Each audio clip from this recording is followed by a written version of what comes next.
नमस्कार दोस्तों, स्वागत है आपका। दोस्तों आज हम यूपी ट्रिपल एससी पेट के प्रीवियस ईयर क्वेश्चनों को देखते हैं कि उनमें कैसे क्वेश्चन पूछे जाते हैं, ताकि उन्हीं क्वेश्चन के अकॉर्डिंग अगला पेपर पता चल जाएगा कि कैसे कैसे क्वेश्चन पूछे जाएंगे। ये बुकलेट सीरीज ए है। आगे की वीडियो में हम अगली सीरीज़ों के बारे में भी क्वेश्चन लाएंगे, तो चलिए देखते हैं।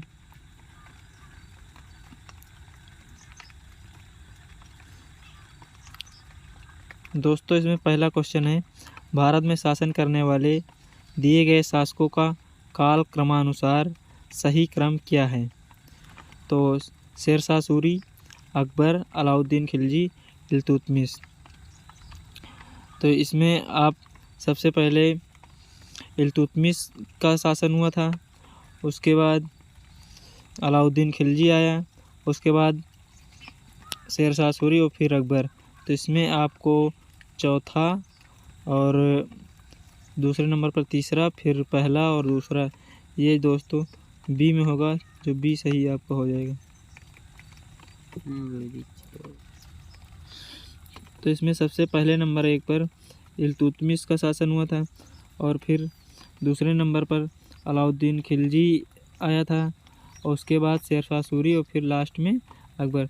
तो ये पहला हो जाएगा, और ये दूसरा हो जाएगा, ये तीसरा, और ये चौथे पर आएगा। तो इसमें ऐसा बी सही हो रहा है, तो पहले क्वेश्चन का बी आंसर हो जाएगा।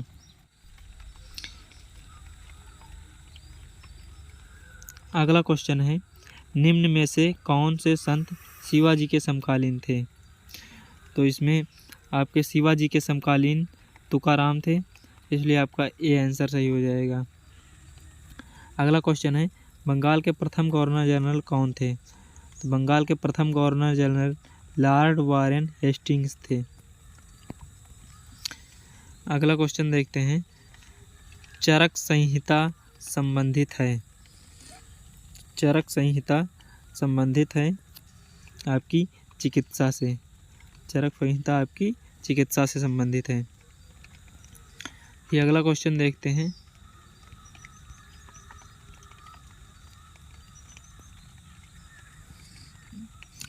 अगला क्वेश्चन देखते हैं, निम्न में से कौन सा जोड़ा सही नहीं है? BC 261 कलिंग युद्ध, AD 78 संघ संघर्ष की शुरुआत, AD 622 मुस्लिम युग की शुरुआत, AD 1709 औरंगजेब की मृत्यु। तो इसमें आपको ये बताना है कि कौन सा जोड़ा सही नहीं है, उत्तर सही नहीं चुनना है। इसमें आपको ये बताना है कि कौन सा जोड़ा सही नहीं है। तो आपका 1709 औरंगजेब की मृत्यु, इसकी 1709 में नहीं हुई थी, इसलिए आपका आंसर डी हो जाएगा। अगला क्वेश्चन है, निम्न में से किसे भारत के ग्रैंड ओल्ड मैन के नाम से जाना जाता है? तो आपको इसका जवाब देना है। तो हम ग्रैंड ओल्ड मैन के नाम से दादा भाई नौरोजी की जानते हैं, इसलिए आपका ए आंसर सही हो जाएगा। अगला क्वेश्चन है, सन 1915 से 16 में किसके नेतृत्व में 2 होम रूल लीग शुरू हुई? तो पहला ऑप्शन है एनी बेसेंट और लोकमान्य तिलक, तिलक और लाला लाजपत राय, तिलक और बिपिन चंद्रपाल, तिलक और अरविंद घोष। तो इसमें आपका ए ऑप्शन सही हो जाएगा, कि एनी बेसेंट और लोकमान्य तिलक ने 2 होम रूल लीग की शुरुआत की थी। अगला क्वेश्चन देखते हैं। अगला क्वेश्चन है, निम्न का मिलान करें। तो ब्रह्म समाज राजा राम मोहन राय से हो जाएगा, रामकृष्ण मिशन स्वामी विवेकानंद, आर्य समाज दयानंद सरस्वती, सत्य शोधक समाज ज्योतिबा फूले। तो ये आपका देखते हैं इसमें कौन सा आंसर सही होता है।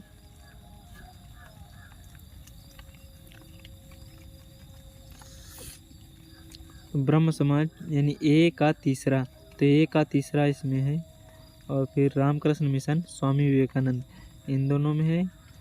आर्य समाज दयानंद सरस्वती, ये भी इन दोनों में है। सत्यशोधक समाज, ज्योतिबा फूले, तो ये सिर्फ इसमें है, तो इसलिए आपका आंसर सी हो जाएगा। अगला क्वेश्चन देते हैं, करो या मरो का नारा किसने दिया? करो या मरो का नारा किसने दिया? तो हम सभी जानते हैं करो या मरो का नारा महात्मा गांधी ने दिया, इसलिए आपका आंसर डी हो जाएगा। क्वेश्चन नंबर 10 है, जब सुभाष चंद्र बोस ने भारतीय राष्ट्रीय कांग्रेस के पद से इस्तीफा दिया तो इस पद का प्रस्ताव किसे दिया गया?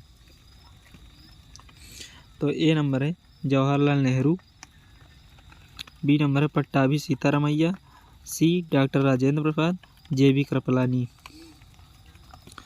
तो इसमें आपको जब सुभाष चंद्र बोस ने राष्ट्रीय कांग्रेस पद से इस्तीफा दिया था तो इस पद का प्रस्ताव डॉक्टर राजेंद्र प्रसाद को दिया गया था, इसलिए आपका आंसर सी हो जाएगा।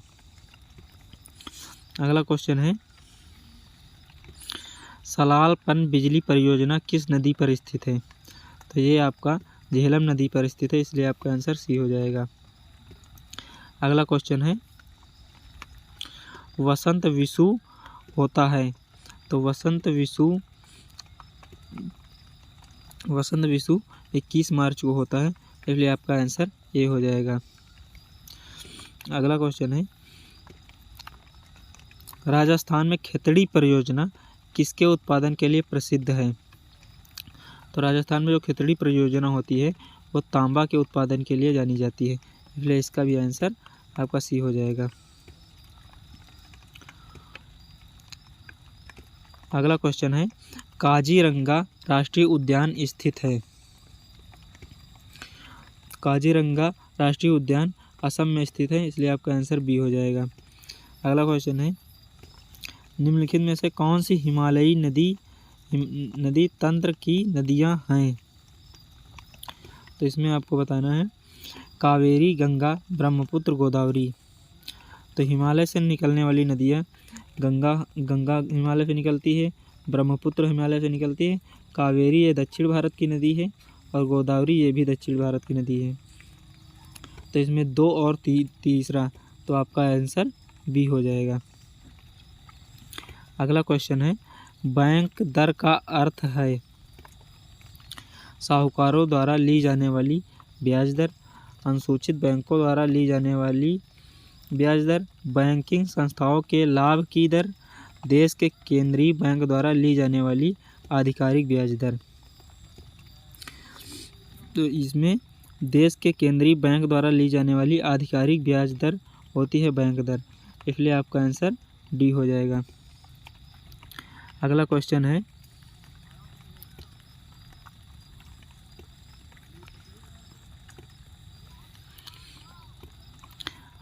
है, यदि आरबीआई नगद कोषानुपात को घटा दे तो साख अर्जन पर क्या असर होगा? तो ऑप्शन नंबर ए कोई असर नहीं होगा, घट जाएगी, बढ़ जाएगी, इनमें से कोई नहीं।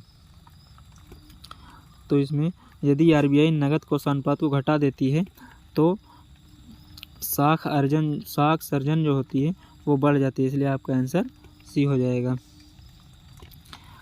अगला क्वेश्चन है, इनमें से किस प्रकार की अर्थव्यवस्था में संसाधनों पर निजी अधिकार होते हैं और आर्थिक गतिविधियों का मुख्य उद्देश्य लाभ अर्जित करना होता है? पूंजीवादी, समाजवादी, वैश्विक, मिश्रित। तो जो पूंजीवादी अर्थव्यवस्था होती है इसका मुख्य उद्देश्य ये निजी हाथों में होती है और इसका मुख्य उद्देश्य जो निजी लोग होते हैं वो लाभ कमाने के लिए कोई काम करते हैं, इसलिए पूंजीवादी अर्थव्यवस्था ये सही हो जाएगा। अगला क्वेश्चन है,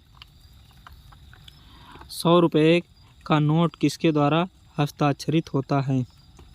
आरबीआई के गवर्नर, भारत के राष्ट्रपति, वित्त मंत्री, वित्त सचिव।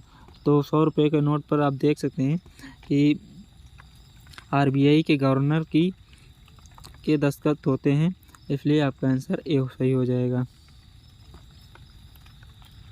अगला क्वेश्चन है, फेमा का पूर्ण रूप क्या है?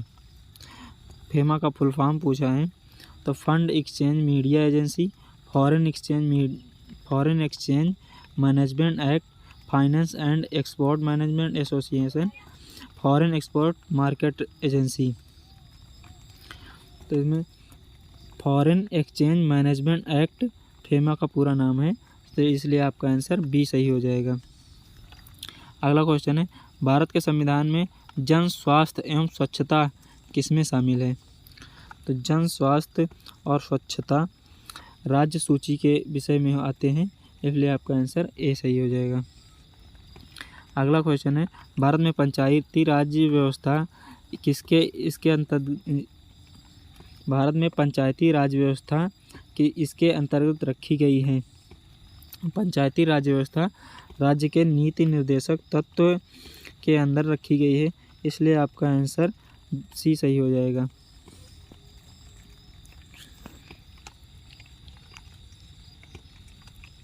अगला क्वेश्चन है, शिक्षा का अधिकार एक मौलिक अधिकार है जो कि संबंधित है। तो ये अनुच्छेद 21A से संबंधित है, इसलिए आपका आंसर ए सही हो जाएगा।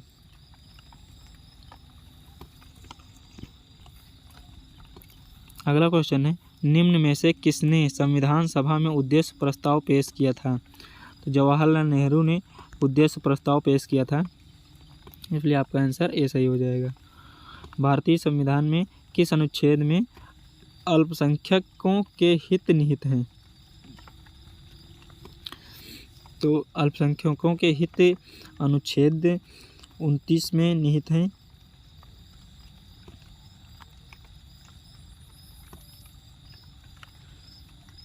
इसलिए आपका आंसर सी सही हो जाएगा। अगला क्वेश्चन है, ठोस चालक में धारा प्रवाह होते हैं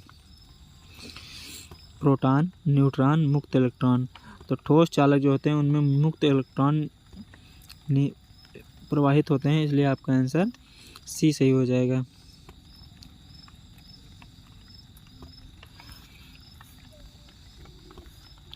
अगला क्वेश्चन है, प्रकाश वर्ष किसके मापन की इकाई है?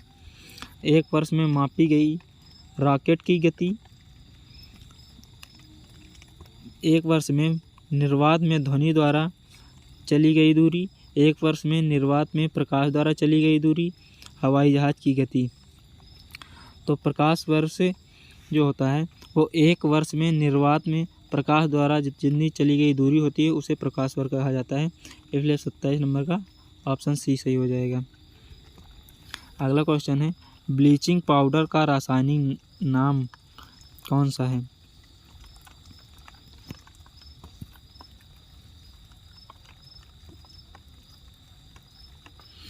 ब्लीचिंग पाउडर जो होता है कैल्शियम ऑक्सीक्लोराइड होता है, CaOCl2। तो आपका ऑप्शन बी सही हो जाएगा। अगला क्वेश्चन है, 18 कैरेट सोने में खरे सोने का प्रतिशत है?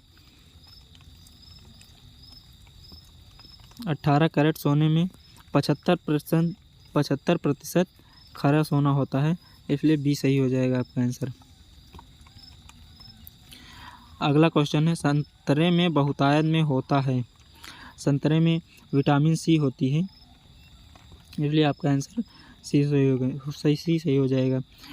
विटामिन सी जो होता है जितने भी रसदार फल होते हैं उसमें विटामिन सी पाया जाता है। आगे मैथ के सवाल हैं, इसलिए हम मैथ के सवालों को हल नहीं करेंगे। आगे हम देखेंगे जीएस के जितने भी सवाल हैं उनको हम बताते चलते हैं। एकल का विलोम शब्द है?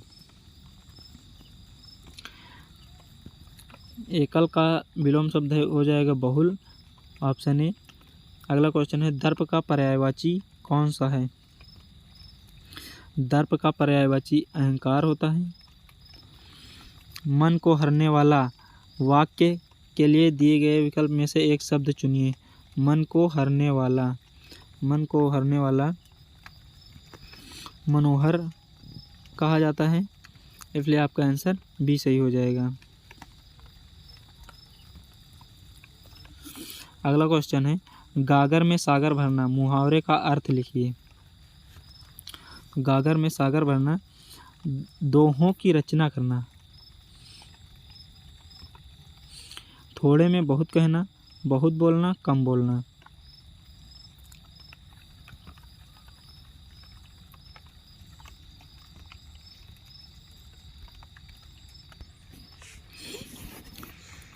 गागर में सागर भरना, इसका मतलब होता है थोड़े में बहुत कहना, इसलिए आपका आंसर बी होगा। शुद्ध वर्तनी का चयन कीजिए। शुद्ध वर्तनी होता है महत्वाकांक्षा, महत्वाकांक्षा, ये गलत हो जाएगा। महत्वाकांक्षा ये भी गलत हो जाएगा। महत्वाकांक्षा ये भी गलत हो जाएगा। महत्वाकांक्षा जो होता है ये सही होता है, इसलिए आपका आंसर सी सही हो जाएगा।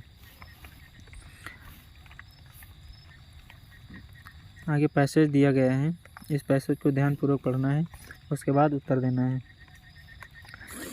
Nehru's was a many sided personality. He enjoyed reading and writing books as much as he enjoyed fighting political and social evils or wresting tyranny. In him, the scientists and the humanities were held in perfect balance. While he kept looking at social problems from a scientific standpoint, he never forgot that we should nourish the total man. As a scientist, he refused to believe in a benevolent power interested in man's affair, but as a self-proclaimed non-believer, he loved affirming his faith in life and the beauty of nature. Children he adored. Unlike Wordsworth, he did not see the trailing clouds of glory from their recent sojourn in heaven. He saw them as blossom of promise and renewal, the only hope for mankind. तो इसमें आपको answer देना है a many sided personality means.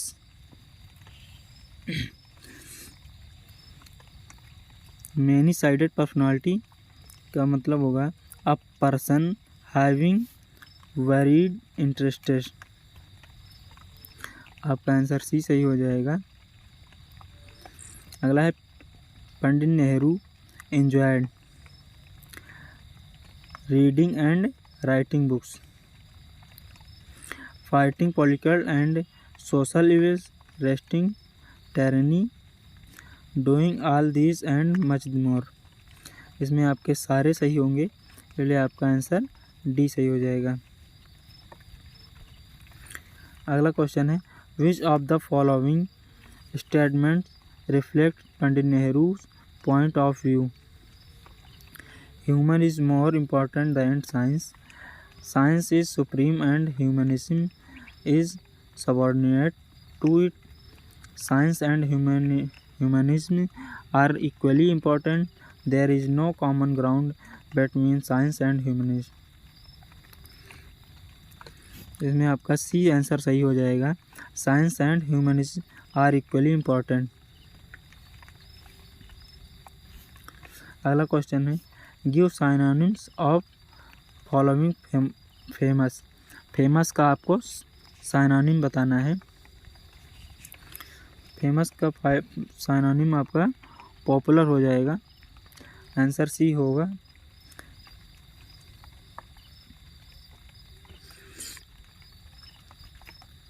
अगला question है give antonyms for the following. Transparent का antonym बताना है।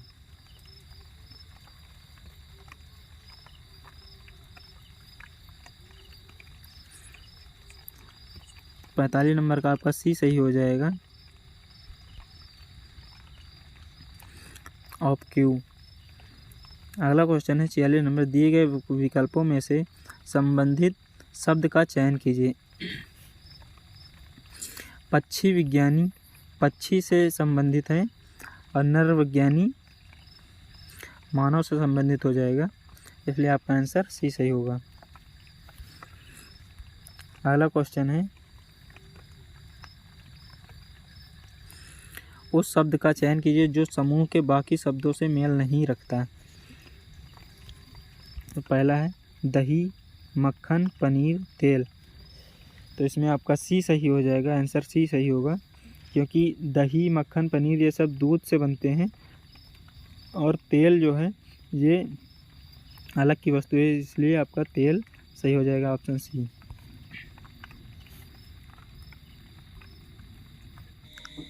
अगला क्वेश्चन है कि यदि किसी निश्चित कूट भाषा में इस वर्ड को ये लिखा जाए तो इसी कूट में इसको किस प्रकार लिखा जाएगा। इसमें आप देखेंगे कि जो आगे के 5 वर्ड हैं, यानी कि आगे के जो ये 5 वर्ड हैं, यहाँ तक एक जोड़ना है और फिर एक घटाना है, और ये 6वें वर्ड में 2 जोड़ना है, और उसके बाद फिर एक जोड़ना है, एक घटाना है, एक जोड़ना है, एक घटाना है, इतना करना है।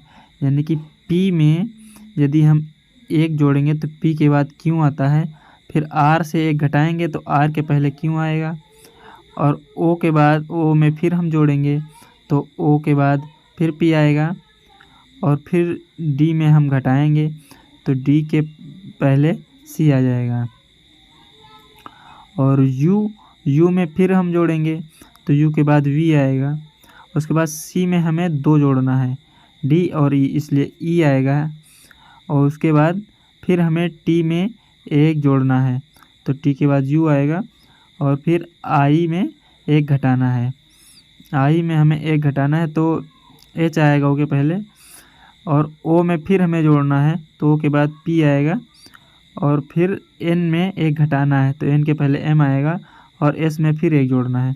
इसी तरह इसमें करना होगा। तो ओ में हम एक जोड़ेंगे तो ओ के बाद पी आ जाएगा, और फिर आर से घटाएंगे, आर में एक घटाएंगे तो आर के पहले क्यों आता है, और फिर आई में हम जोड़ेंगे तो आई के बाद जे आएगा, और फिर ई में एक घटाएंगे तो ई के पहले डी आएगा, और फिर ए एन में हम एक जोड़ेंगे तो एन के बाद ओ आ जाएगा, और फिर टी में हमें 2 जोड़ना है तो 2 जोड़ेंगे तो टी यू वी, तो यहाँ पर वी आएगा, तो इसलिए यहाँ पर वी आया है, इसलिए ई वी वाला आंसर, ए वाला आंसर सही हो जाएगा, क्योंकि इसमें यहीं तक हुआ और ये तो पहले ही दोनों कैंसिल हो गए थे, और इसमें यहाँ पर यू आ गया है, इसलिए ये गलत हो गया है, तो इसका आंसर ये सही हो जाएगा। अगला क्वेश्चन है, रीता की ओर इशारा करते हुए निखिल ने कहा। मान लीजिए ये रीता है और ये निखिल है, इसकी ओर इशारा करते हुए निखिल कहता है कि मैं इसकी माँ के पुत्र, यानी इसकी कोई माँ है, ये माँ हो गई, और इसके पुत्र का इकलौता पुत्र, इसका कोई पुत्र है, इसके पुत्र का इकलौता पुत्र ये है, यानी कि ये इसका निखिल का पिता हो गया है। तो रीता निखिल से किस प्रकार संबंध है, तो यदि ये माँ है और इसके एक पुत्र ये है और एक बेटी ये है, तो ये दोनों भाई बहन हो गए, और इसलिए पिता का जो लड़का होता है, पिता की बहन उसकी बुआ कहलाती है, इसलिए ये इसका आंसर ये सही हो जाएगा। अगला है, यदि किसी वर्ष में 25 अगस्त को गुरुवार है तो उसी महीने में सोमवार की संख्या कि उस महीने में कितने सोमवार होंगे। तो जाहिर सी बात है, यदि 25 अगस्त को गुरुवार है तो 29 अगस्त को सोमवार पड़ेगा, तो उससे पहले 4 सोमवार बीत चुके होंगे, तो इसका आंसर सी हो जाएगा, 5 सोमवार उस महीने में पड़ेंगे। तब तक के लिए ये वीडियो यहीं पर समाप्त करते हैं। अगली वीडियो हम जल्द डालेंगे। यदि आपको यह वीडियो अच्छी लगती है तो कृपया कर इसे लाइक करें, शेयर करें और हमारे चैनल को सब्सक्राइब करें। धन्यवाद।